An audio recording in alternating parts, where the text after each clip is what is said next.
Good morning, Monday! Yung anak ko, dapat ang pangalan nito, hindi buniknik eh. Kulangot girl. So, ang aga-aga namin today, ang aga namin dito, di ba, sa barangay, sa daycare. Ang aga namin kasi, syempre, baka wala na naman jeep, di malilate kami. So, 7:30, di ba? 8 o'clock na, wala pang tao. See, you see. So, ayun. Sabi ko wala pang tao, tinitingnan ko malinis naman, kaya sabi ko mag-vlog na. Vlogging na lang ako kasi wala naman kaming nilinisan eh. Yes, ang kadalasan nangyayari kasi pag nauuna kami ni Buniknik dito, lagi kong kukunin yung walis at magwawalis kami kasi madumi at maraming alikabok. Pero as of now, I can see na hindi naman. Hindi naman. So yun si Buniknik ko, yun yung aming garden. That's the project of the parents, so, na garden. So, kulang pa. Diba? Ang konti. Wait. Konti pa lang siya. Ayun, no. Yan. Yun yung mga binili kong pot.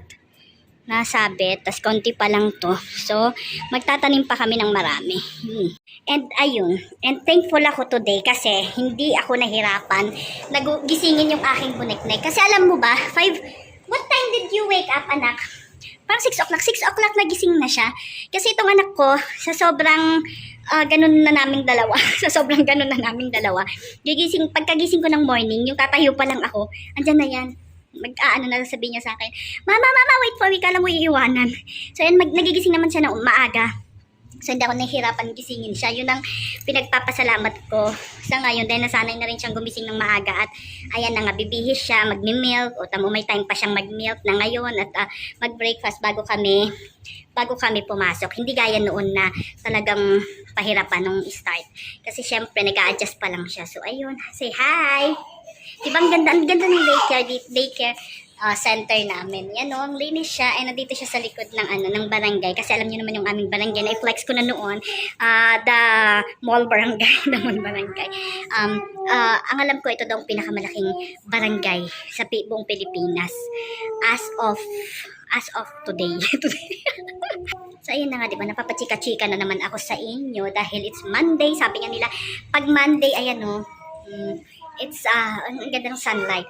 It's Monday. Pag Monday daw, kailangan positive ka, kailangan daw, nasa mood ka, kailangan daw, masaya ka, nakangiti ka, ganyan, maganda ang Lunes mo para dire-diretso na yan hanggang Friday, hanggang buong linggo. Ngayon, ganun daw ang gawin natin. Lalong Monday morning, kahit meron tayong pinagkaka-stressan, meron tayong mga problema, lagi tayong dapat daw, positive. Huwag natin hayaan na pasukan tayo ng mga negative na yan. Kahit anong negative na ganyan.